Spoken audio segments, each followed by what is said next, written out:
आपका स्वागत है क्राइम्स इन हिंदी चैनल पर। पिछले दिनों एमएक्स प्लेयर पर एक वेब सीरीज आई भौंकाल।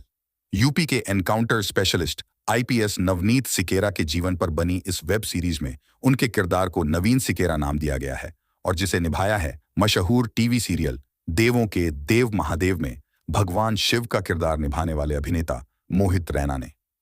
इस वेब सीरीज में नायक नवीन सिकेरा की मुजफ्फरनगर में पुलिस ऑफिसर के तौर पर पोस्टिंग होती है, जहां पर यह अफसर इस कहानी के विलेन डेढ़ा बंधुओं और शौकीन खान के नेतृत्व वाले दो गैंग के खिलाफ जंग छेड़ता है।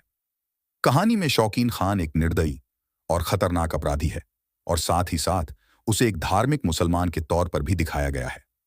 भौंकाल में एक मुस्लिम राजनेता का किरदार है जिसकी वेशभूषा आपको आजम खान की तरह लग सकती है। इस कहानी का एक और किरदार है सलीम, जो पुलिस टीम का हिस्सा है और जासूसी के लिए खलनायक शौकीन की टीम में शामिल होता है। वो जिस तरह से अपनी ड्यूटी निभाता है उसे देखकर आपकी आंखें नम हो सकती हैं। यह सीरीज नवनीत सिकेरा के मुजफ्फरनगर पोस्टिंग के दौरान शौकीन खान के एनकाउंटर पर ही केंद्रित है, जबकि उनके कार्यकाल में मुजफ्फरनगर में कई अन्य मुठभेड़ भी हुई थी। इसके अलावा एक चर्चित एनकाउंटर ऐसा भी था जिसको इस सीरीज में जगह नहीं दी गई, जिसके लिए कप्तान साहब बाकायदा दूल्हा दुल्हन के साथ पूरी बारात लेकर गए और ऑपरेशन को अंजाम दिया, जिसके बारे में हम आगे विस्तार से आपको बताएंगे। अब रियल लाइफ से बाहर आकर बात करते हैं नवनीत सिकेरा की रियल लाइफ की। वो उत्तर प्रदेश के एक छोटे से गांव के रहने वाले हैं, जिन्हें अंग्रेजी ना आने की वजह से एक कॉलेज का फॉर्म नहीं मिला था। नवनीत को कॉलेज का फॉर्म ना मिलने पर उन्होंने खुद से किताबें खरीद कर पढ़ाई की और अपनी मेहनत लगन से एक ही बार में आईआईटी जैसा एग्जाम क्रैक कर दिखाया। नवनीत सिकेरा की शख्सियत के बारे में उत्तर प्रदेश का बच्चा बच्चा जानता है। नवनीत सिकेरा एक ऐसे अफसर हैं जिनके आईपीएस बनने का किस्सा किसी फिल्म की कहानी से कम नहीं। दरअसल हुआ ये कि आईआईटी रुड़की से इंजीनियरिंग करने वाले सिकेरा जमीन के विवाद को लेकर अपने किसान पिता के साथ शिकायत दर्ज कराने के लिए पुलिस स्टेशन गए। वहां पर पुलिस अधिकारी ने उनके पिता के साथ बुरा व्यवहार किया। दोनों वापस घर तो आ गए, लेकिन उसके बाद से उनके पिता अनमने से रहने लगे। नवनीत सिकेरा से पिता का ये दर्द देखा नहीं गया और तभी उन्होंने पुलिस अधिकारी बनने का फैसला कर लिया।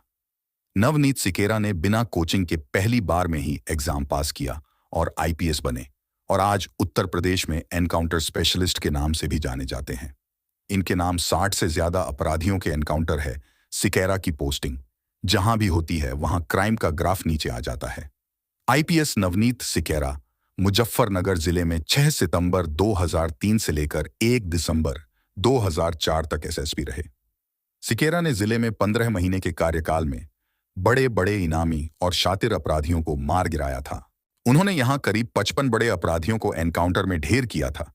इनमें 20,000 का इनामी बदमाश शौकीन, पूर्वांचल का शातिर शैलेश पाठक, बिजनौर का छोटा नवाब और कई कुख्यात बदमाश शामिल रहे।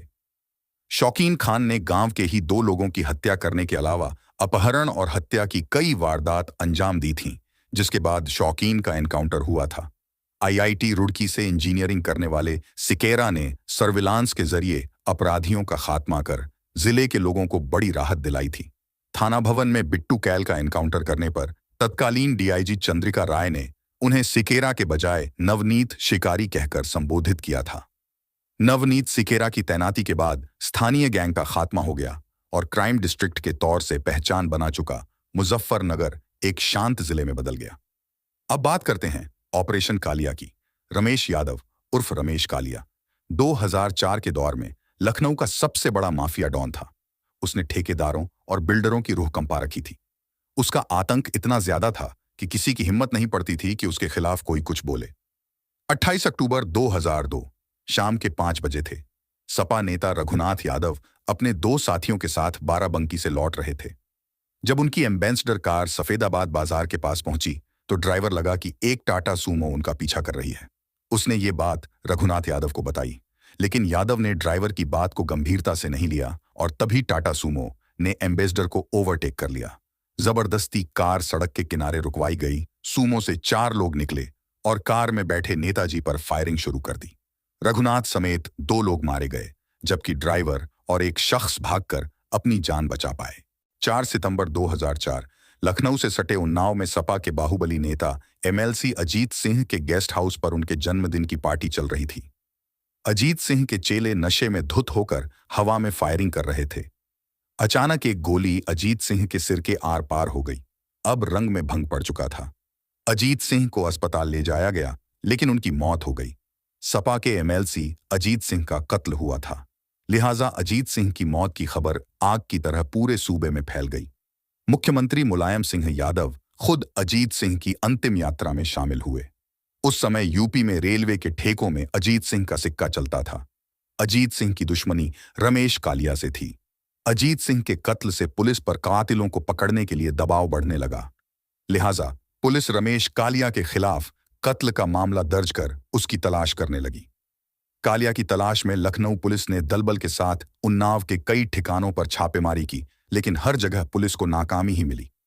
तभी मुलायम सिंह यादव ने एक अहम फैसला लिया।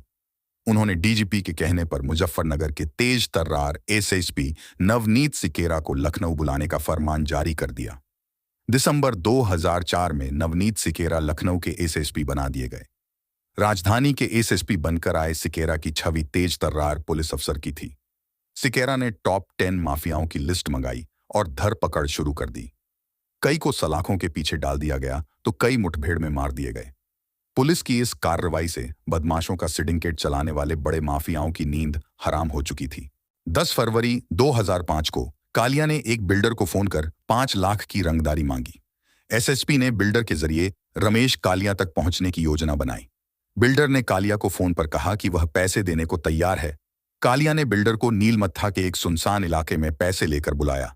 पुलिस की परेशानी ये थी कि वह सीधे घुसती तो कालिया को पता चल जाता, इसलिए पुलिस को अनोखा रास्ता अख्तियार करना पड़ा। पुलिस ने प्लान बनाया कि वह बारात की शक्ल में धावा बोलेंगे। 12 फरवरी 2005 को पुलिस ने शूटआउट की तैयारी कर ली। महिला कांस्टेबल दुल्हन बनी तो इंस्पेक्टर ने दूल्हे का रूप धरा। बाकी पुलिसकर्मी बारातियों की तरह सज धज कर तैयार हुए। कपड़ों में पिस्तौलें छिपाई गईं। बारात कालिया के ठिकाने पर पहुंची और कालिया की घेराबंदी कर दी। बारातियों के भेष में आई पुलिस ने निर्माणाधीन कोठी में घुसकर कालिया पर धावा बोल दिया। दोनों तरफ से गोलीबारी हुई और पुलिस ने 20 मिनट में कालिया और उसके 2 गुर्गों का काम तमाम कर दिया। इस पूरे एनकाउंटर में 2 पुलिसकर्मी भी घायल हुए। नवनीत सिकेरा ने ही यूपी में महिला पावर लाइन 1090 शुरू किया था। यूपी में एक ऐसा भी वक्त था जब बाहुबलियों और कुख्यात अपराधियों के सताए लोग थाने के बजाय सीधे नवनीत सिकेरा के पास पहुंचते थे। ऐसी ही और जानकारी वाली पोस्ट के लिए हमारे YouTube चैनल क्राइम्स इन हिंदी को सब्सक्राइब कर लें और बेल आइकॉन दबाएं।